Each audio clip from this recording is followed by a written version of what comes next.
At Arizona State University, we're bringing world-class education from our globally acclaimed faculty to you. Earn your degree from the nation's most innovative university. Online. That's a degree better. Learn more at asuonline.asu.edu. I think I'm kind of like I think people like my because I'm kind of a unique kind of character. You just see how games and possessions are more intense, how they mean more. I think the U.S. is going to all of a sudden. Welcome back to Nothing But Respect. Today is Tuesday. I don't know. We've never said the date before, but today is Tuesday, January 20th. And I'm introing us in such a formal way because we have Jeremy Gordon here with us. Jeremy is a writer, editor, the author of Sea Friendship, his debut novel, which came out roughly 1 year ago, right? Almost. I guess we're coming up on a year, which is unbelievable, but yeah. Well, thank you for joining us. Thank you for having me. I have been waiting to tell you this anecdote for a long time because it's both speaks highly of your book, which I am enjoying, which is crucial to the anecdote, and it's just like been careening around in my head, which is somebody, because your novel is about podcasting. Somebody was like, "Yo, Harry, you should read this novel." So I grabbed it. I'm about halfway through. I'm very much enjoying it, and then I move apartments. And in the sort of like moving apartment situation, I pack the book away in a box that I have not been able to find. In the process of trying to find the book, or like in the interim period, somebody was like, I was like, okay, I got to read another book because I got to start another book because I don't have one to read before bed. And when you look like me and talk like me, many people will say you should read Portnoy's Complaint. That's a book you would like. And so I look like what? What do they mean? You can imagine. And so I bought Portnoy's Complaint. And just for the next like 3 weeks, I'm, because I really was. I was enjoying. I was like, I'm in this world. Is he gonna figure out what's going on with his friend? Is there podcast? And then I'm just reading fucking Philip Roth, jack off, and I am like, get me back to Sea Friendship. Like, I'm so pissed to be in this man's brain. Like, I just want to be back to the podcasting, and I still haven't been able to find this box. And I like return to evil Philip Roth every day, wishing I was in the universe of Sea Friendship. So I think you got to buy another one, is what the universe is telling you. They're saying buy 2 or 3. Get these numbers up. I think so, honestly. Yeah. Wait, Harry, if you're like halfway through, then you have read the line that made me laugh out loud and instantly text Jeremy that he was, quote, crazy for this one, which is talking about podcasts where two guys named Bill and Simon, Bill Simon, start a show called, what is it, Bro Dude? Remember? Yeah, I think it's Bro Dude or Dude Bro. No, it's Bro, Dude. Bro, Dude, yeah. I think. I'm pretty sure. You get ideas from the ether as an artist, and things just come to you from nowhere, and you can't really explain the providence or how but they came to you when you needed it. The universe responds, and that's the work of an artist, is just to be receptive to what's going on. I have maybe asked you this in another format when I interviewed you for Defector about a year ago, but why did you land on podcast as like sort of the central organizing format of your main character, Jacob Goldberg's like creative output? Why podcast? Yeah, something I think about a lot is the kind of what I think of as like a 2-track timeline for people who are obsessively online and people who are not. And the 2 timelines? Yeah, or maybe like 2 or 3 or 4 timelines. Yeah. But I think a lot about the ways in which like people are trying to express themselves in much faster and different ways than other people. And as this relates to writing and the ways in which, if you're spending all day kind of consuming discourse and reading essays and whatever it is that people do on the internet, not just like 6-7 memes or whatever. You're learning at a different rate than other people, which is a highfalutin way of saying that. Thinking about the means of self-expression and what people find it easy to or not to say or not say, and in the context of, I knew that I was always drawn to the idea of this guy trying to figure out what happened with his friend, but when he begins to kind of explore, reach out to other people and see how that happened, I just thought that you weren't going to get these written testimonies that would have the same sort of eloquence or consideration as you get when people are just talking, and the means by which like people are able to better express themselves, articulate themselves when they're talking without fear of editing or manicuring their own expressions. And one step leads to another. Was obviously the podcast format was the best way to do this, as opposed to if the guy was like, I'm going to do like a big investigative journalist article where I just talk to everyone. I think he's really interested in legitimizing other people's self-expression while sort of dancing around the fact of what he has to say himself. I really like there's like a great, almost like a mania to the way, especially in the beginning where Jacob talks about the idea of a podcast, and you like there's this one paragraph again toward the kind of like somewhere in the middle of the middle third where he's like, it can be about this, it can be about this, and then it could actually solve everything, and there's that kind of like manic entrepreneurial media spirit is I just like really related to, and does feel like something that could only exist in a podcast because it is this medium that we are literally seeing is transforming before our eyes. It is now a Netflix endeavor. So I think that it's a great way to also just sort of comment on the end of the blog era, the end of the sort of GQ online era, so to speak, which is of great interest to me personally. Yeah, and it's coming at the same time that he's also like huffing on his weed pen constantly, and there's sort of like 2 or 3 things get caught up in the same mix. It's just like you're like, oh man, I'm ideating so incredibly, but then I'm also just like spiraling into this like hole of my own logic, in which everything feels like super sick, and then like you wake up and you're like, what the fuck am I talking about? Which is I've seen many such cases in the media space. It's funny you mentioned that specifically because the image of him, just getting high and then like thinking of all these own brilliant ideas that were like so genius that in the light of day were kind of stupid. I was like, I should actually try that. And I would take Jacob Goldberg walks and I would write these iPhone notes, which at the time felt incredible. And then I'd read them in the morning like, this is the dumbest shit anyone has ever written. That's not what the word cynical means, et cetera, et cetera. So thank you for furnishing some bad ideas for me. Yeah. Somebody sent me a screenshot of a note that they made, which just said, Harry Hinge crowdfund to save Dynaco. Which do you think it would work? I mean, look, Dynaco does need saving for all those who have attempted to go on a Hinge date in the Bed-Stuy area. But you know what? That's a different podcast.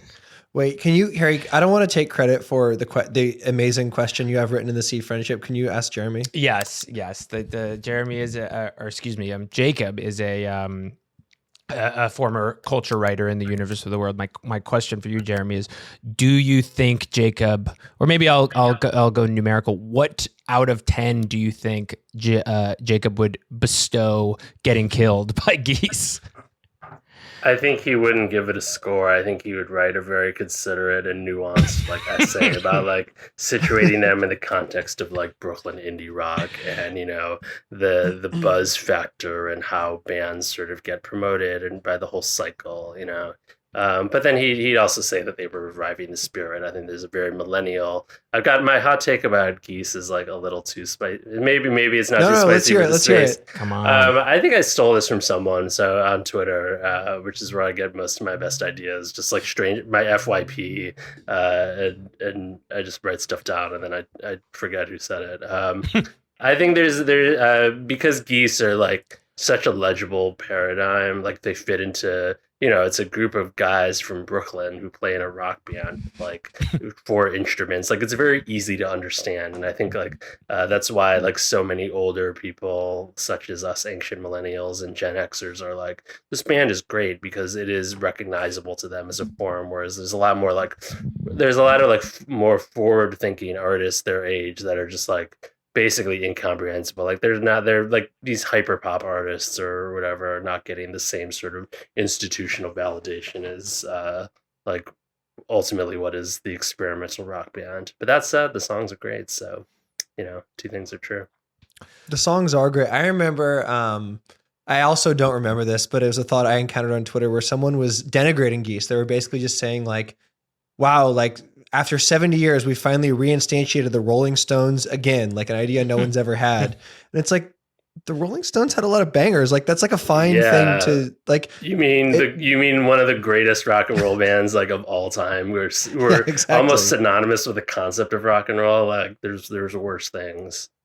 But I'm definitely guilty of it. I see like 2 Hollis, and I'm like, somebody's got to deal with this guy.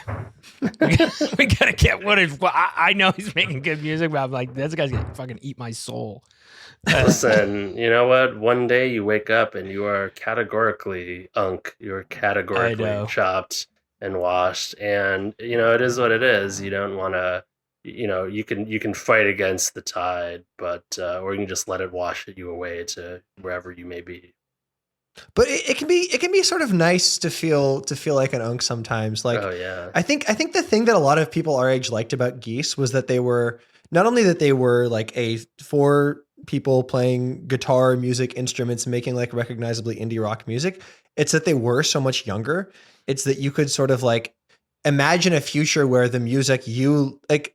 It is cool to see the music that we came up listening to like 20 years ago now being like referenced and ripped off and like sort of incorporated into like whatever the most interesting Zoomer rock paragon is. And you can look at that as a chopped individual such as us and think like, oh, actually the kids are all right. Like I have faith that it's not all going to be 2 Hollis, right. It's not just going to be 100 Gex from here on into the future.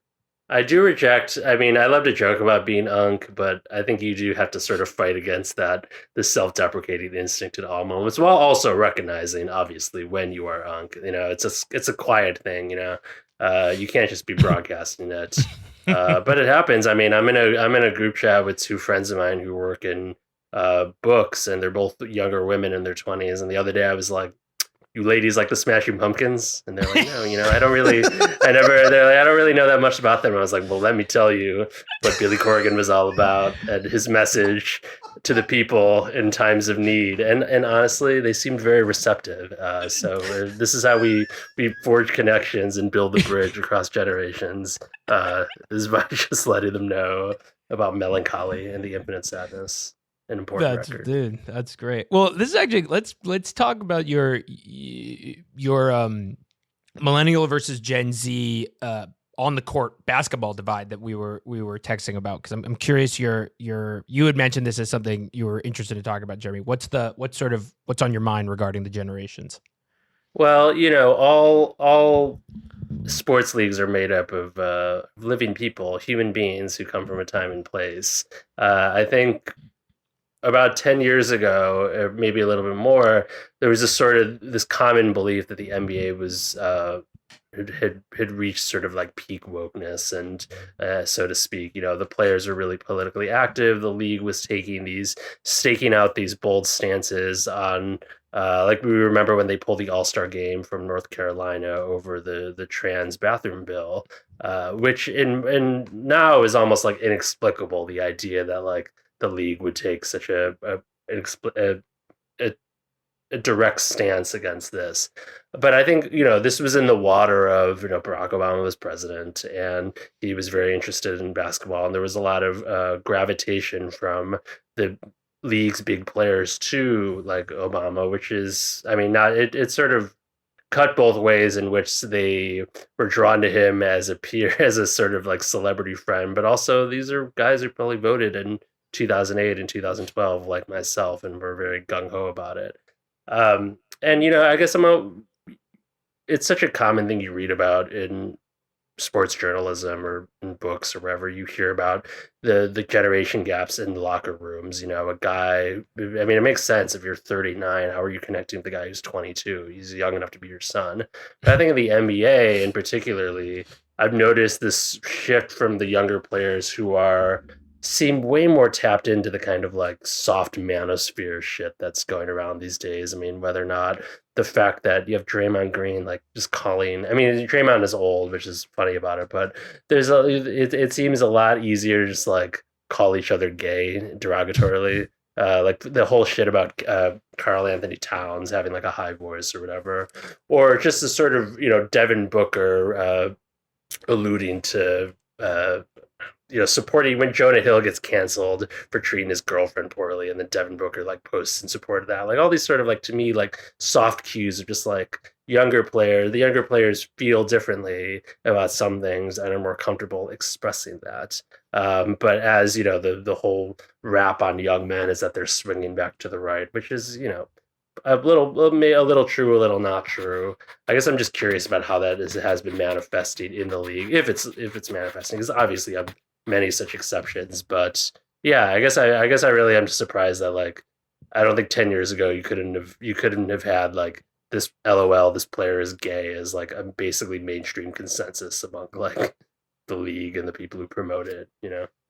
Yeah, and I think I think that's a really interesting point, and definitely something like to monitor as, you know, Cooper Flag and these types of, not saying that they are, you know, identifying with the stuff you're sort of making this larger generational point about in particular, but like the Michael Porter Jr. situation I find interesting, mostly just because like everyone in the league like seems to love him, and I guess like he is having a good season, and that can kind of like make a lot of the concerns sort of go away. But like it is interesting that like he has a total constituency, and like the noise around him saying all this crazy shit and going on a peripheral Nelk Boys podcast to say all this crazy shit was just kind of like covered in the moment and then pretty much instantly forgotten about. Like, and every article I read and podcast I hear about, you know, the trade, it's like, you shouldn't necessarily talk about that with Michael Porter Jr., but it is sort of weird to me that like this large segment of basketball fans or people who like pay half attention to the NBA think about him, and the first thing they think about is like, oh yeah, the Andrew Tate guy, you know? Mm-hmm.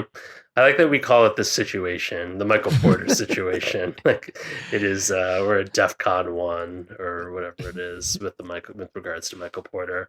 Yeah, I mean, this is the other advantage of the podcast, the manosphere becoming so podcast native. They have this advantage of the fact that their shit just takes so long to keep up with, you know? I mean, you cannot, if you're a reporter and you're trying to confirm everything with your own two eyes in context, you know, you're going to listen to the Michael Porter podcast, like however many times it comes out, and in its entirety. I mean, it's just a drain on your responsibilities. I think people would just rather shy away from it. And, you know, there's a little bit of I think if there is one backlash, if we have not fully slid into woke 2.0 as many have predicted, I do think there is just kind of a reluctance to quote unquote call someone out with the same like tenor, just because we've seen so many times how it just whips up into this huge deal and invites so much attention. I mean, like, who's the enterprising reporter who's going to be like, Michael, what are you doing here, you know? Have you changed your opinion on these females having lived in Brooklyn for 6 months? Yes. Tell us about the females, Michael. Oh my God. I do think one of the key divides that you're talking about too was like, I think a lot of the, you know, 30 to 39-year-old players who are aging out of the league grew up in an era where like us, everything they heard was everything you put on the internet lasts forever.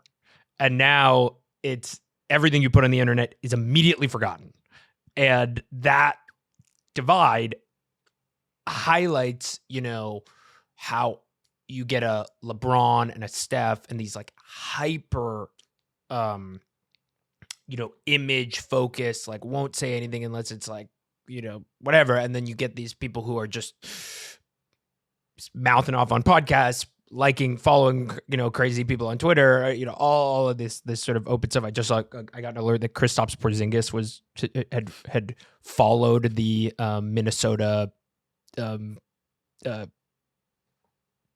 video guy who fake uncovered those preschools. I think there's just a backlash probably internally around you used to get told likely by Adam Silver would sit you down or somebody like that and be like, everybody can see you, you're highly scrutinized, blah, blah, blah. And now they get sat down and get told you're a personal brand. The more people that look at you, the bigger your deal is, et cetera. And so their entire way they relate to their personal brand is different, and politics / whatever manosphere. The meme I like is when people call it Adam Silver's league because, contrast it with David Stern. But I do think that David Stern just put the fear of God into some of these players. And now 20 years later, you think about the backlash to the dress code, which was very understandable. But then 20 years later, you're I think everyone worked out just okay. People getting a fit off. And arguably, we would not have the culture of getting a fit off in the NBA were it not for David Stern. So I think Adam Silver lacks the bite to just be listen, you moron, don't say the shit on a podcast. I'll kill you. I'll have your family buried, which, a boss has got to do sometimes. The connection point of all of this is when Michael Porter Jr. attended the NBA Rookie Symposium and put Adam Silver's personal cell phone out on Snapchat. That's so crazy to me. He should have, not gotten if it was David Stern, it would have been Michael Porter out of the league. Yeah. Michael Porter has been found at it's the sausage shop. I've already stepped on this joke poorly. Caputo's from Sopranos. Yeah, he's found in the back room of Caputo's. Mm-hmm. His feet shoved into the mincing machine. Alas, they don't make him that anymore. No, because of woke. Because of woke 1.0, not 2.0. Speaking of podcasts and things people say on them, one of the things we wanted to have you on to talk about. I guess I don't even know if it's one of the bigger stories in the NBA right now, but I find it one of the most interesting ones, and is a very NBR coded one, is the Rich Paul, Max Kellerman, Austin Reeves. Again, I'm going to use this word, situation that happened. Harry, can you just walk us through what happened here? Yes, this is definitely something that has caught my eye for a set of reasons. I have as a podcast producer, I have some stake in this. But in short, Rich Paul and Max Kellerman have a podcast with The Ringer that is 3 days a week and sponsored by FanDuel that started probably 2 months ago. And they discuss all kinds of stuff, and you get the inside track on what's going on from a active NBA agent. And recently, one of the things that they talked about was kind of some offhanded comment about the future of the Lakers. And at first, Rich Paul said something like, the Lakers are not a contender, whatever, which they aren't. And then another thing he said was sort of waxing about a trade, as is the sort of meat and potatoes of podcasts, of NBA podcasts. He created a hypothetical trade where Austin Reeves got sent to Memphis for Jaren Jackson Jr. And there was this reaction to the clip in kind of classic podcast clip tradition. The clip went viral, posted by somebody with a Kalshi avatar, and somebody else responded being like, Austin Reeves camp is upset with this. Rich Paul shouldn't have a podcast and all that stuff. And that was sort of level one of the backlash and of the story. I have my own sort of different interpretation of the story, but that is people are allegedly mad at Rich Paul for wielding his media power to sow discord within the Lakers organization and kind of overstepping what an agent should be. Well, here's something I think we can all agree on, which is that Michael Jordan would never have gotten caught up in such a scandal. He had tact and he had social graces. He understood what was going on. He had control of his team. If he didn't like a teammate, he'd just punch him in the face in practice and say, get the fuck out of here, man. We don't need you anymore. We're trading you for Dylan Brooks. Yeah, it's an interesting. It's such a weird thing. Like, why is when you talk about it at its face value, and you're like, why is LeBron's agent suggesting that his teammate be traded on a public podcast sponsored by a gambling app? Like, what's the value? What's the benefit here for anyone? Outside of the advertisers for the show. Yeah, like I can't imagine that. I mean, the public is not starved for sports opinions in a podcast format. This show not excluded from that, but I can't imagine that like the unique charisma of Rich Paul is like enough to draw in like a huge audience. Like the thing that is interesting about him is like his potential to commit these like borderline insider trading moments, right? Yeah. Why would he fly so close to the sun? Why would he make any of this public as opposed to just like cooking in private where all these guys do their best work? The funny thing about this whole Rich Paul thing to me is the whole reason that this podcast is going to fail, which I do think that eventually this Rich Paul thing is not going to work out, is because he's not doing nearly enough fake Austin Reeves trades. Like the podcast is boring. He's like not saying anything. His cards are so close to the chest. And so it's ironic that like there's this, I would say, completely manufactured fake media story about Austin Rivers being mad, because the reality is that 90% of any given game over episode, which I've, for better or for worse, listened to, are anodyne comments about like, they just had a argument about greatest versus goodest. And the concept of quarterbacks being great or quarterbacks just being really good. And if Josh Allen was greatest or as goodest, like it's a complete like. What an interesting. No one's ever wait done a that minute! I before. actually think that's really interesting. I've never. Great. What? Huh. Okay. All right. Anyways, keep going. I'm going to chew on that one for a little. How bit. can one be goodest? Isn't that sort of contradictory? Like, how can you be the superlative of mid? You got There's to. nothing more than than what fellas like to do than rank stuff by greatness. Well, what's funny is they are. I mean, I don't know. There's just this like obsession with recreating like authentic sports conversations, and it like completely misses the point that that's actually not what podcasts are. They're like a way to get information so you can have the authentic sports conversations with your actual friends and be like, I fucking think Rich Paul or whatever, like Philip Reeves is Joe Flacco's elite or whatever the fuck. Like, it's fun to talk about that with your friends. It's not fun to hear people be like, oh, like Joe Flacco's an idiot. Like, it makes for boring audio. Again, the error Rich Paul made was not trading Austin Reeves. It was like making some dumbass takey trade, like being like trade Austin Reeves for Jaren Jackson Jr. I'm like, my first thought was not like he's doing back end deals. My first thought was like, this guy doesn't know ball. He should have been like, we should trade 115 protected pick. I know the guy. I'll text him. Like, let me get him on the show. Yeah. Listen, I think LeBron is stressed out. His late career has not gone the way it should have. Again, not something that Michael Jordan would have done. He would have kept the team together and gotten everything. Everything would have worked out just fine. We don't talk about the Wizards years because obviously it was different. And also he was just playing with a bunch of children. We want to talk about generation gap. It's Michael Jordan, like the GOAT, with like a bunch of like with Kwame Brown and whoever else was on that team. But I mean, it's I love the watching LeBron flex his soft power like through the media. Like has there ever been a more passive aggressive like dominant athlete in any league? It's almost it is endearing, except for the fact that just come on and say it, man.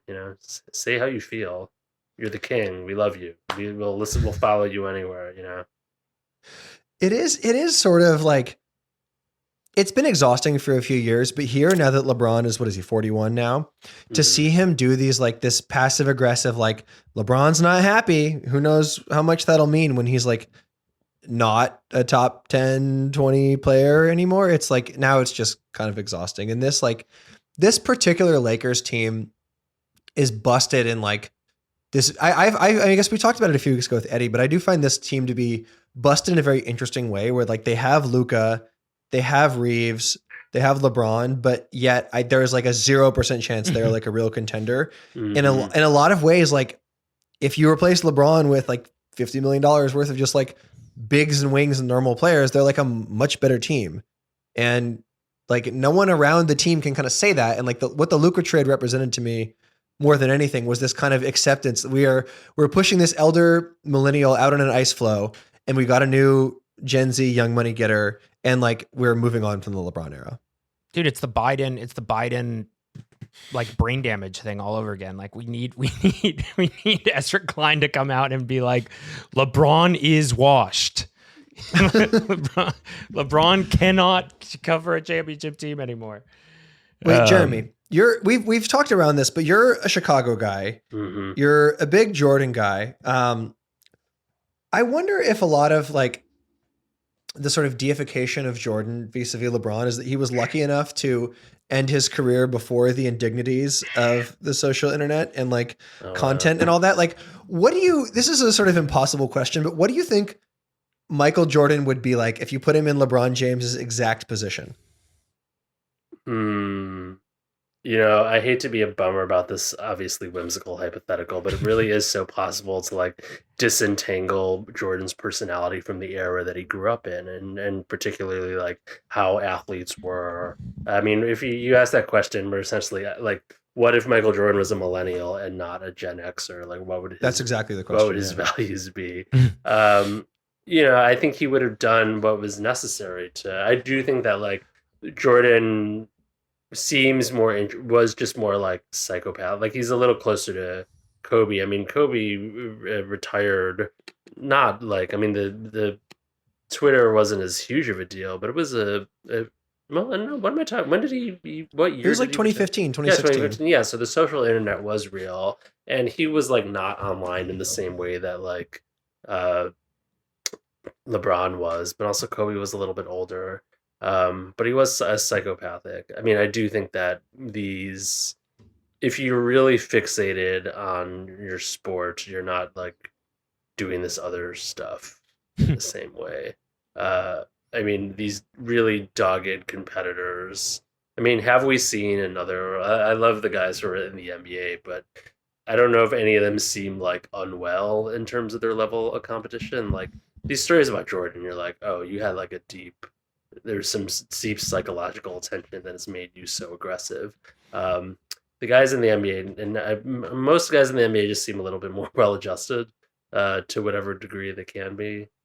So my prediction is that Jordan still would have been like mostly offline. He would have had one of those managed accounts in which like every 2 months he would tweet like a cigar commercial or like a Gatorade. Like, I'm excited to partner with Gatorade on hashtag like, red.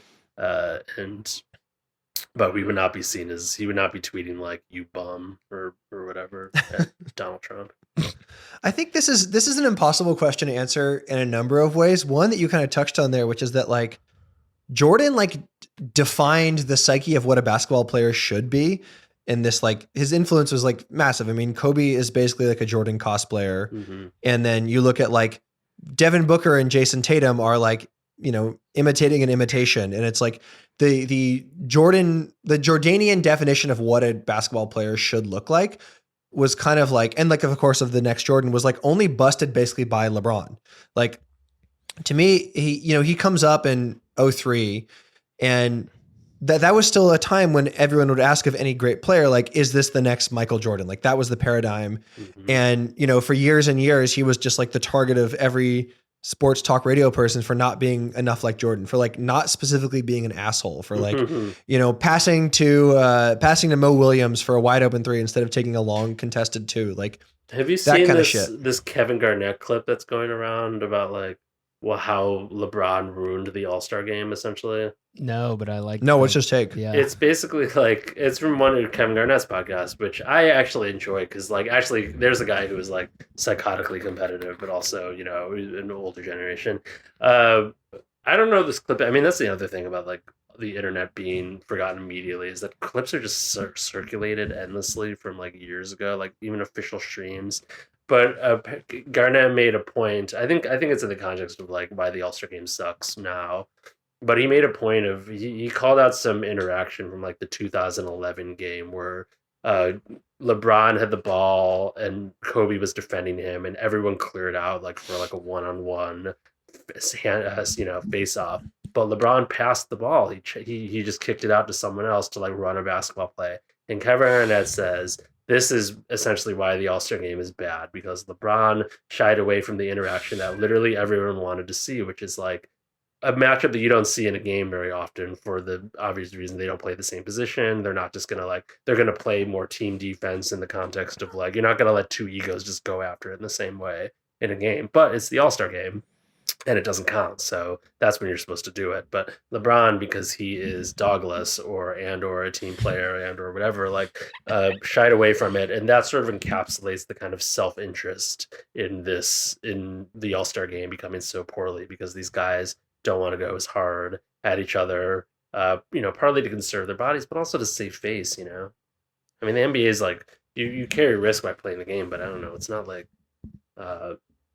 it's not like football where you get concussed and you understand why someone is not like trying to run into someone else full speed during an exhibition game. It's so true. You're almost like the players are more in the All-Star game. They're playing sort of tepidly, not because they are fearful of getting injured, but they are fearful of being the guy who injures somebody by playing too hard. And then the other thing is like those videos that were originally kind of grassroots style produced, but are now clearly like top-down state media style produced, of like USA basketball one-on-one rollout games where we'd be like, oh my God, DeMar DeRozan's playing Harrison Barnes at rollout one-on-one or whatever.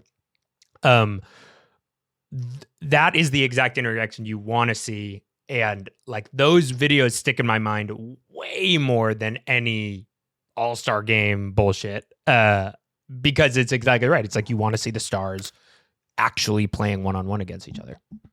Well, there's such a fear of like getting embarrassed in the NBA. I mean, one of my actually like two woke takes was a while ago is that celebrating getting dunked on is like bad, because you actually should celebrate the competitive instinct to try to like get up and deny the shot, as opposed to have the guy thinking about like, oh shit, I don't want to end up on a poster, So and shying away, because sometimes you block the ball. And it's not as cool of a poster, but it's a poster in its own right. But unfortunately, we've gravitated towards this shame-driven culture around like laughing at Brandon Knight because he dared go up with DeAndre Jordan, or whoever Blake Griffin dunked on those 2 or 3 times. Gallinari, it was good to go for it, in my opinion. That's something that I like about both Wemby and Chet. Is they two of like the paragons of Zoomer hoops. They are like specifically willing to get dunked on, and they like talk about it. Their coaches praise him for it. Like when Ja dunked on Wemby a year ago, I mean, it feels like a decade ago. It didn't count, and Wemby like rolled over kind of late. Like if Wemby was there in position, it might have gone different. But like he didn't make an excuse. He was like, yeah, you rotated in to make the play, which like. I wonder if that is only possible with a generation that didn't even grow up like knowing who Michael Jordan was. Jerry, you have a number of clear stances and takes about the league. I feel like there are some more I want to hear from you. What else is kind of floating in? Let's get some Jeremy Gordon opinions. Let me get some exactly some takes. Well, the one that I debuted on Defector a couple years ago, which, much to the consternation of its readers, people did not like it. They really did not. But that's okay. Prophets are usually ahead of their time. I'm my confidence is clean. It was an overarching theory about how the only metric you need to decide whether or not a team is any good is if they win the game. Because if they're good, they'll win. This is my theory. I know this sounds like pod-induced sophistry that only like a psychopath would come up with, but what I'm talking about is the confidence that you feel when you're watching a team that is actually good, and you believe that they will pull out, they will not choke away the game, they will take care of business. Now, good teams often lose. We know this because there can be only one winner. but a bad team always loses. Like, you know, in your heart sometimes when like a team just doesn't have it, and it's not a quantifiable metric, but you know, like for example, like who's a classic team that just like didn't have it. You know, anytime James the Harden, I mean, God Rocket, bless James Harden, but like you knew he was gonna choke in these games. Like, it was just not, it was a foregone conclusion because his teams were not good. They were fake good. Like, they didn't dig in. You know, I'm a big fan of they say clutch isn't real. And I don't care what the stats say. I think any athlete knows they mentally get themselves right in that situation, and they execute when they've been there before, because you know what it's like to watch you know, it's legible in like football or something when you're like, okay, when you're watching a great player, you're like Tom Brady, he's got it, like he's not gonna flop. If there's anyone who can come back, it's gonna be him. Michael Jordan, when I was growing up watching Michael Jordan, what I remember is the feeling of absolute certainty that they would win. You know why? Because they were good, and they never just blew it. They never just like let you down. We have many bad teams. Like when the Knicks, last year, I knew the Knicks were going to blow it against the Pacers in game 1. I saw it coming when the Pacers weren't even within 10. I was like, it's happening. They're going to blow this game because they're not good. They are not tested. They do not have the dog in them. Now, can you quantify this? No, not really. Is it a byproduct of my own subjectivity? Absolutely. But I fundamentally believe it is right, because when you really think to yourself, like, are you ever really that surprised in the NBA when an outcome turns out the way it is? Like, don't you kind of know deep down in your heart when a team is like going to lose because they never really had a chance to begin with? I think we all do. The Defector readers are not at my level. I admit it's a little bit provocative, but again, if you're really listening to the words I'm saying, I think you will find the meaning to be excruciatingly clear. You know, I think OKC is a funny foil to this, because I do agree with you that there is this general understanding that the playoffs reveals like morally correct basketball, that like winning is sort of shaves down everything into its like purest sense, and these sort of like fake good teams are left by the wayside, and like you get, and that allows you to be sort of like it ends up people like a very load bearing one for this was the LeBron James choke against the Mavericks, or against the Mavericks. Like that was just like morally he was not meant to win, because he bucked the individual. He left Cleveland. Like that was designed to win. The James Harden missing 23 threes in a row Rockets team, again, they were doing like fake money ball basketball. That was not just win. Oklahoma City is this unfortunate one where everybody has decided, the same group of people have decided that this is also a team that shouldn't win, and they are just destroying everybody. and although they're losing now a little bit, right? They're kind of like a little soft in the last month. And I think it's because they're kind of fake good, is my belief. Because if they were really that good, they just have like more great players than other teams. Like, big whoop, you drafted well, who cares? Like, if they're that good, why did the Pacers almost beat them, in 7 games? Like, I do not think historically great teams get pushed to 7 games by an underdog, with that much. I mean, just because like they had that much momentum. And we know the momentum isn't a big deal in basketball. Like, the better team actually does kind of like prove itself. And yes, technically Oklahoma City won, but did they really win the hearts of the people? This is what I think is more important, is actually like coming together. Actually, the people's respect is something that can never be bought or narrativized within the NBA. A thing that I see is so much of these days, and new generations care about this. Dirk Nowitzki's legacy, because of that 2011 championship, has expanded and increased in ways that you cannot have even predicted, because younger generations see holy shit, he dragged these guys and beat all the best players in the league, and he did it when everyone thought he was Unk at the moment, and that's really impressive. Like, that is the stuff that matters, not just like, we're a super team just because my GM got a bunch of picks. He made a bunch of savvy decisions. I do not care about that whatsoever. Give me narrative, give me heart, give me grit. I don't want this optimization of like, good shots. and crisp passes. That's bullshit. Can I ask you a question about the metaphysics of this opinion? Yes. Is it predictive, or is it only work retroactively? Because like I'm thinking about last year's Eastern Conference playoffs specifically. Like the teams that the Pacers beat, the Knicks, Cavs, and Bucks, were all sort of like fraudulent. Like I actually do think of all three of those teams in their own ways as like perfect examples of this take like working. Like basically the flip side of this take, where it's like the Cavs were fake good, the Knicks were fake good, the Bucks were just explicably mid. Can you apply the tenets of this take forward and like I'm not asking you to do this right now, but is it possible to make predictions with it? Yeah, because I think a more easy analog to make is within the NFL, where I think there's some logic that's like, good teams don't just beat bad teams, they like whoop on bad teams. Like they don't struggle to beat bad teams. It's about like the margin of victory, the ease of like with which you dispatch your opponent. Now, obviously the NBA, they play a lot more. There's like more variance, but I think fundamentally it's the same thing. Like if you are, even the 72 win Bulls lost to the Raptors the one year, or maybe it was the next years that lost to whatever it is. These are all professionals who are very good at what they do. Like you're just going to lose sometimes, but consistently speaking, over 7 games, the better team should win. I mean, I think the theory actually came out because my wife and I were watching the NBA playoffs, and I think it was Denver, Portland, and like maybe it was game 7, and like Portland was kind of surging to come back. And this is like post bubble, but I think this is the year that the Bucks win.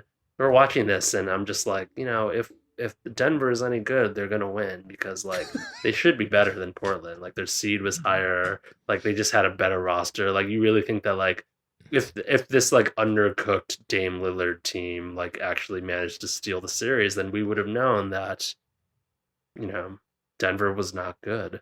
Like, what do we know about the Clipper teams in retrospect? The ones that never made the conference finals. We know that they were not that good.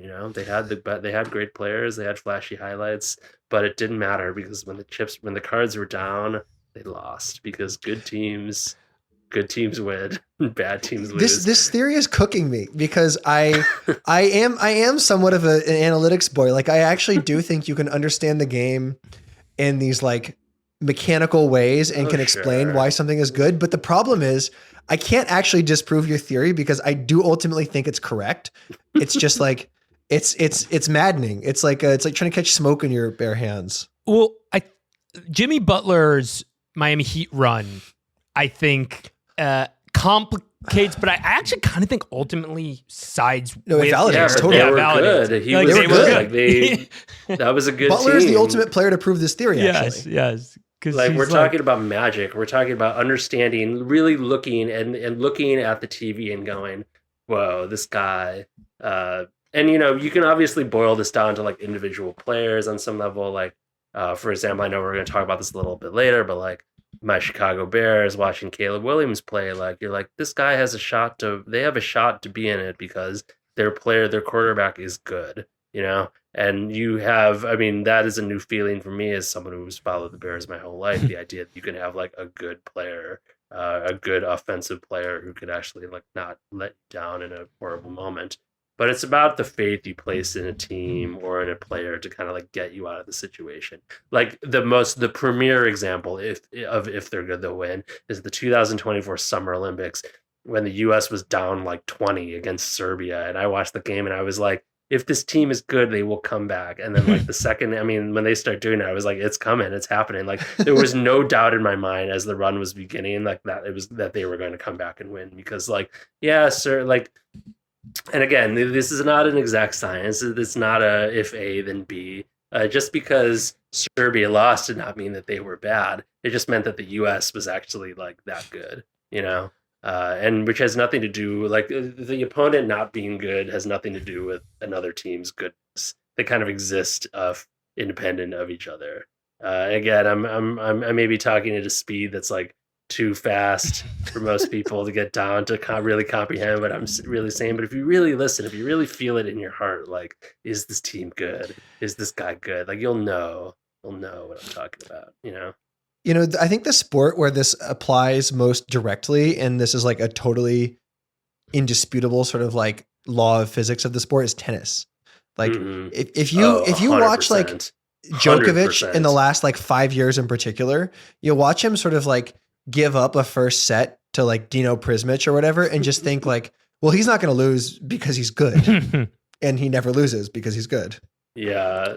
There's the number of guys who just like did not have it that I've watched in tennis. Like you can just know, I mean, like Alex de Minaur, great guy, but like he's not gonna fucking beat Djokovic in a 5-setter. There's just no way. Like even old man Djokovic, or like God, do you see that story where like Federer played a tiebreak against one of the younger guns, like in the Australian Open, and he won. Like this is like a few days ago.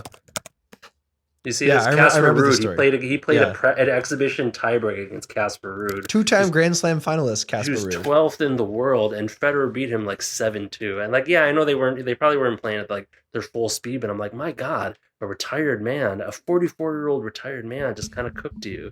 Like, do you not have pride? But like, no, because he's not that good.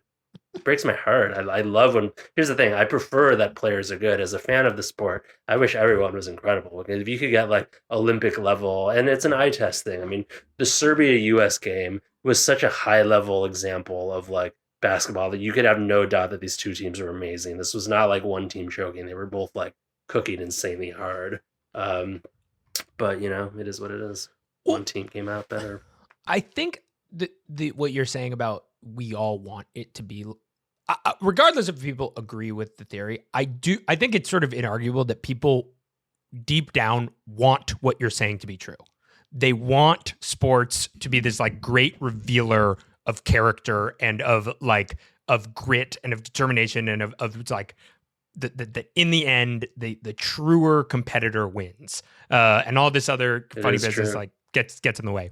It's what I think a funny part is like the term fraud is thrown around so much now. Like it is being revealed to be not as good is almost worse than just being like you stink, because we basketball especially, I think there's so much. It's like you try to get us to think you were good, yes, but you were just the 23 or 24, 25 Cleveland Cavaliers. Go ahead, Jerry. Well, it's sort of about like going for it, and like leaving it all out on the field, as they say. I mean, to go back to the Bears game a little bit, when they lost, I was not even disappointed. I know a lot of fans were, but you're like, how do you not enjoy just like a shootout of them just like going for it and like trying to win it? Like Caleb just like was really, he was gonna try to make a play no matter what, and you can only respect that. If they had just played like tentative conservative ball and like lost on just like kicked a trillion field goals and never gone for it, it was disrespectful to the spirit, I think. And yeah, you want to see these guys who make a tremendous amount of money like try really hard. I think that's why you have the backlash to like the load bearing thing becoming such a big deal, which is like load management, right? Load management, yeah. And it's like, listen, I know it's stressful, but like, Jesus Christ, you're paid $50 million a year. I mean, some people like some people like build buildings and destroy their bodies every day for like $20 an hour. Like, can you just like tough it out a little?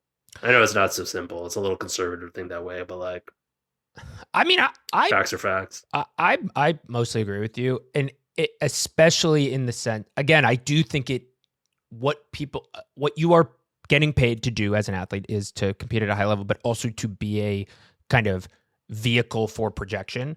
And like we value, it's nice to see grit and determination, like doing something like so fucking hard, like playing 82 games, all the time and playing when you're tired. And like, these are values that we like in society and we want to see in ourselves, and we want to see them on display. And when, when the argument's made like, well, I'll be able to play prettier basketball if I take tomorrow off, it's kind of like, I might be missing the point. Like this isn't purely an aesthetic thing. Something that I think about, or an analogy that I was recently hip to, is like today's pro wrestlers like wrestle less than like they did 10 or 20, certainly 30 years ago, just because like the business has changed. And I was reading some like opinion where it's actually easy. You actually are more likely to hurt yourself when you're wrestling less, because the point is you're going to get hurt no matter what. playing, doing this competitive physical thing. But if you're wrestling more regularly, you become more fluent in how to like manage your own body and how to like strategically lessen the load a little bit. And in sports, you want to see this consistent high level product, but like maybe you need to like not be as good, but on the court a little bit, and like that's just like your team has to learn how to do that. I mean, we really think of like the guys like Jordan who played like 82 games this season. I mean, I looked at there's some crazy thing like Jordan played like almost every game when he was like fully healthy, which is like mind-boggling to consider. But like that physical build is like one of very rare. I think all these guys are playing, and he was playing with a million dings, but you just kind of have to like kind of have to figure it out. It is an entertainment product. People do want to see these guys like. They don't necessarily all have to be. You don't have to be having the game of your life. You just literally need to be seen, I mean, I've seen LeBron in person and it rules. I can't tell you a single thing he did, but I was like, holy shit, it's LeBron, Like, look at this big, tall man doing cool shit. And I will remember that for my whole life, and which I'm very happy for. Something LeBron and Jordan have in common that actually really ties into the wrestling point is like, they are perfect athletes in the sense that they just move perfectly and will never, like, I guess until this year, like they won't just pick up these random, like stepping on a guy's foot, rolled ankle, miss a month things, because they like, and Steph post crab meat ankle Steph is kind of like this too, where it's like being not injured is a skill in the sense that if you have like perfect movement abilities, you just won't be in those situations. Does that make sense? No, for sure. I mean, I think often the concept of considering your own body is not something that people do for their own selves. So it's impossible for them to like register it in other people. But when people say like, oh, Grayson Allen did this layup in the same way that Jordan did, he's overrated. It's just like, well, like literally look at their bodies, look at the motion and the efficiency of like what they're doing, the hang time, the glide, like aesthetically, it's just a whole different universe. Like it's not just about like the move, it's about the joy at the move. How do we get on this subject? I feel like we're veering. While here I am just like, once again, rhapsodizing about Michael Jordan's perfect body. Go which, ahead. I've said before. Oh, I have a good way to segue us out of this, which is to Jimmy Butler. Butler throughout his whole career has not, I guess, sort of, pretty much his whole career has been someone whose production and like ability to win transcends his like numerical statistical output. Yeah. And that's like been talk about Michael Jordan's beautiful body. Am I right, fellas? I mean, because he knows how to play the game of basketball. He knows what needs to be done. And like, that's the sort of like, that's like a brute force skill that just like is not always shared by people who play the game of basketball. Like they don't actually like comprehend the game at the deeper level. And you find this in athletes, like all across sports, you have these examples of like athletes being like, when I started to think about how to play the game, like it really it really came together for me. It's like, holy shit, what were you doing like before that? Like how'd you get here just by like pure skill and effort? But it's true, Well, my point about Butler is that I feel like he actually is this very useful keystone into like actually understanding how the sport works in a sense, because like you could, if you wanted to, just look at Basketball Reference and like come to like a 90% accurate understanding of like how the season has gone, who is good, like how these things work. And then if you like just watch the games without looking at any numbers other than like the win loss at the end, you could also come to like a fairly different, but also like mostly accurate understanding of like who is good and how it matters. What I like about Jimmy is that he is like, if you just watch the game, you'd think like that is one of the best players in the world. If you looked at his stats, you would be like, that guy is kind of ass. But like essentially what he proves is that like winning and losing basketball, no matter how much we quantify it, no matter how much you're looking at like synergy, all the advanced stats or whatever, it's like the stuff that goes into the one thing that matters, which is winning, cannot fully be captured. And like, I kind of like, and if you watch Jimmy, it's like, he knows how to like set a back screen to get like Moses Moody's jumper 4 feet more open, or he will like understand exactly who to box out to like open up an offensive rebound for someone. And that can be kind of captured in like plus minus. But something I've always loved about him is like, you actually can't understand how good he is by looking at a spreadsheet. Like you have to watch this man play. And it's such a bummer that his shit's all torn and he might be dead forever. Yeah. I mean, there's a reason why like Jimmy, the Warriors wanted to play with him because he knows what he's doing, you know. And this sort of like unk nostalgia even got to like Steph and Draymond, as opposed to like a young person, you know. Yeah, no, it's true. It's gonna be. I mean, the Warriors are cooked. I can't even think about it. But I agree with you that I think of it as like. I think of it sometimes like an LLM, which in the sense that there's like what you're talking about with the Jimmy thing is it reminds me of how you think that why hasn't there been a perfect March Madness bracket, but it's because it's like when you actually go through all the decisions, there's like 10 billion possible answers or whatever it is. Mm-hmm. It's the same thing with Jimmy, which is like any quarter step creates an entire flow chart of like different possible answers that cannot possibly be quantified unless, you know, we get I'll evangelize about Jimmy Butler for the rest of my life when my children are like, Dada, who was good, who was a fraud in the era of 2020's hoops. I'll be like, Jimmy Butler had the sauce. James Harden was a clown. Mm-hmm. Actually, you know who we didn't even... I mean, we have so many things to talk about, guys. We can't even get into it. But I've got a really bold anti-Luka take. I don't think Luka is good. Because I don't think Luka is good. I do not think, as he currently plays, his team will ever be a real contender. I think that one year they got to the finals was like just magic. Basically just hero ball bullshit because playing against teams who choked. And they got swept in the finals, which they won says one, it but all. they basically got swept. Yeah. On that subject, I would like to hear your opinion on teams or players that you think are good or not good. yeah. Give us the fraud. Who's on fraud? What do you think about Edwards? Let's do some rapid fire. Anthony Edwards. Good. Definitely. Victor Wembanyama. Good. Obviously. Jokic. Good. These are softballs here. Jamal Murray. Good, actually. Jamal Murray it proves the test. The guy who's not an all-star, guy who's been hurt all the time, but you believe in Jamal Murray when he's doing his thing sometimes. Matas Buzelis. It's tough. He's young. I don't believe it. The Bulls are very sad. They have not shown very much promise whatsoever. I mean, part about being good is being consistently good, and by that metric, he is not good. You know. Yeah, it's fair enough. Honestly, I thought when you debuted Luka is not good, I thought we were gonna get some spicier takes. Let me see if I can draw one out of you. Shea is good. He sucks, but he's good. Right. You know? Right. Like that's the thing. You can suck, but still be good. Oh, Again, very high level philosophical distinctions I'm making out, bringing out here. I hope I'm not like talking to too advanced of a level of like of breakdown. You know, I recognize it sounds like sports talk radio, but it's not. There will be a syllabus provided with this episode. Yeah. We're digging into something fundamental and deep here. Two that are I'm curious about. Well, what Jason Tatum.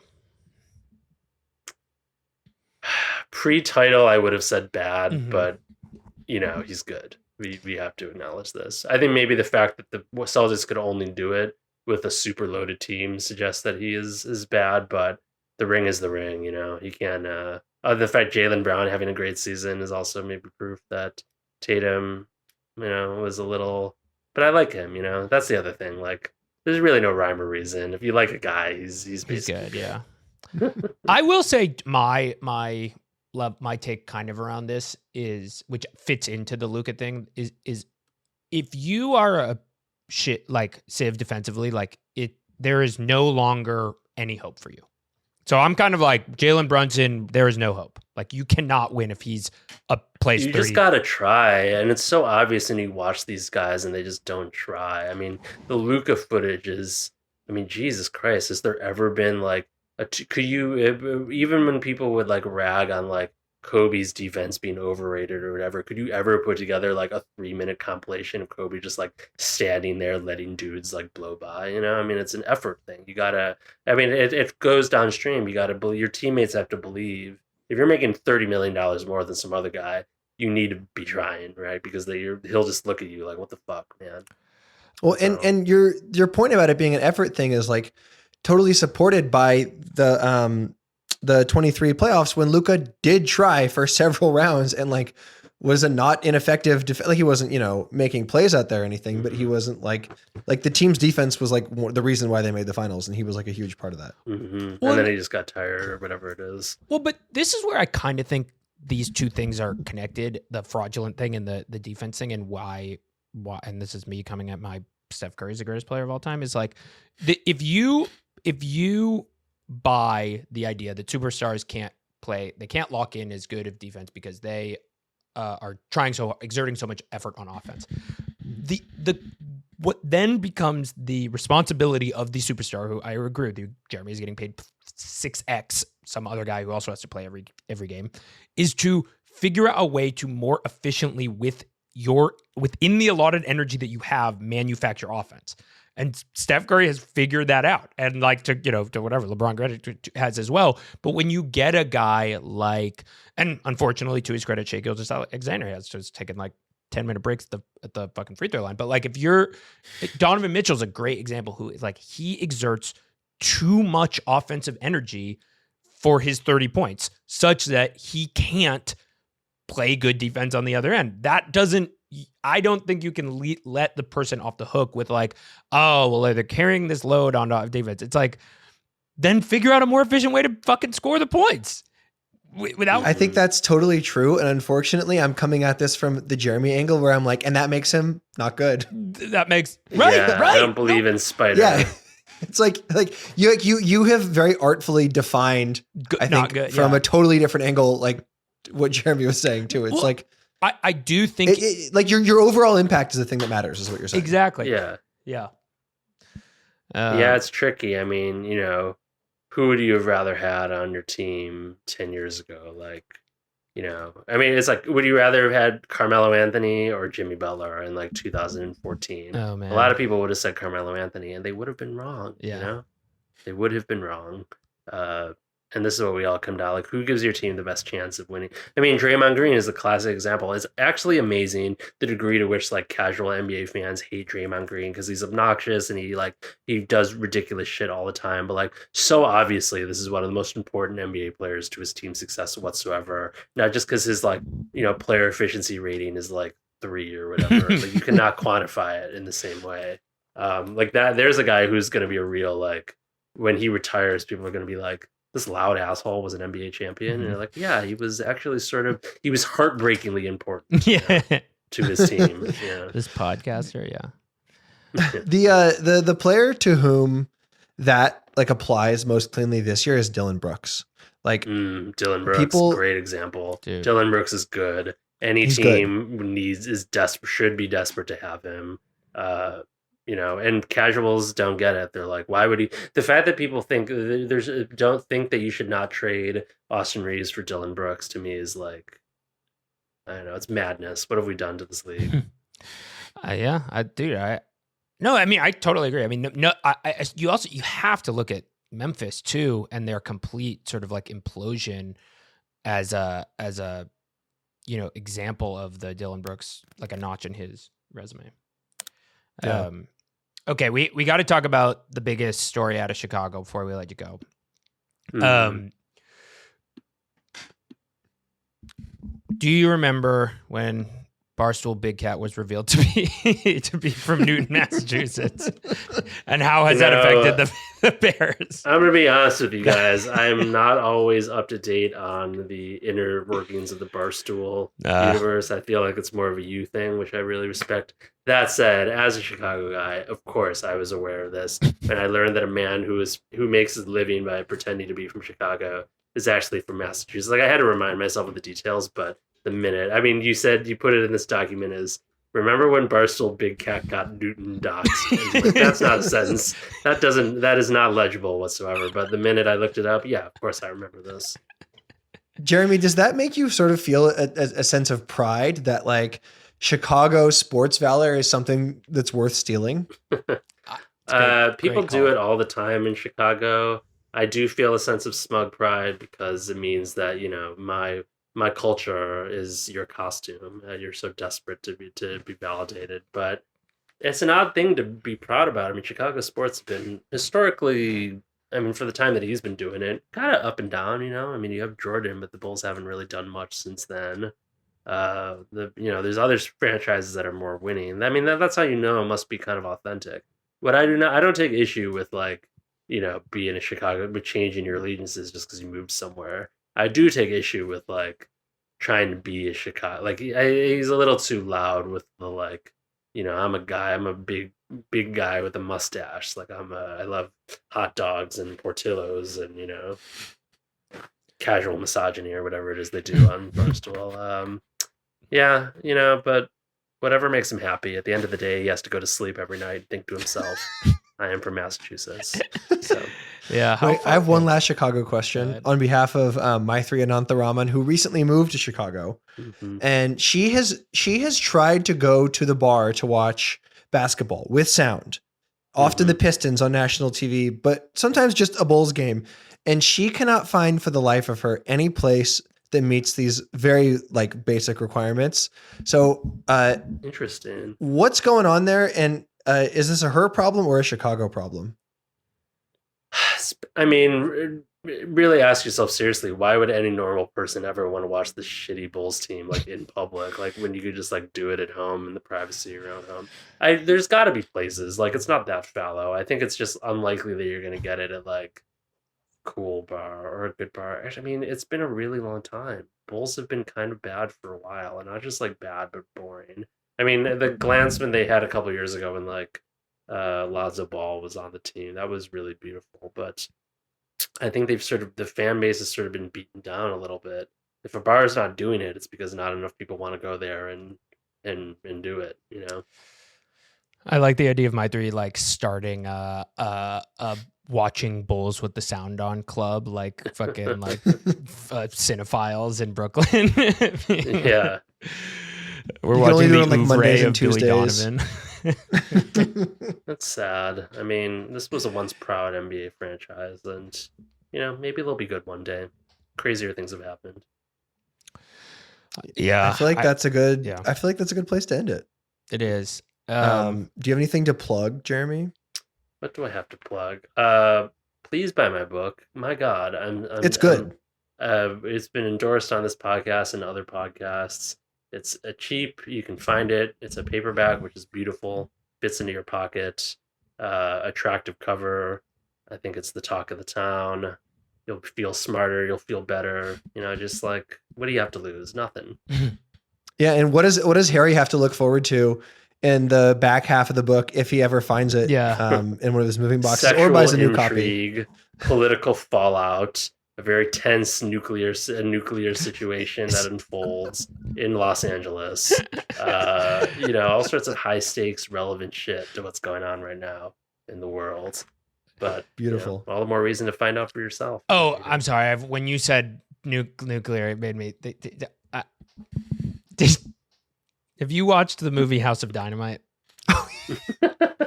No, I saw your data pointer and was like, what is he talking about? Never mind. Wait, can you explain, because I don't know if this is going to come up on a future show, and I do think we need to read this into the record. Okay, yeah, fair enough. The Catherine Bigelow House of Dynamite film about what if North Korea launches nukes on the U.S. and what do we do, involves a bizarre cameo where Angel Reese is in Chicago.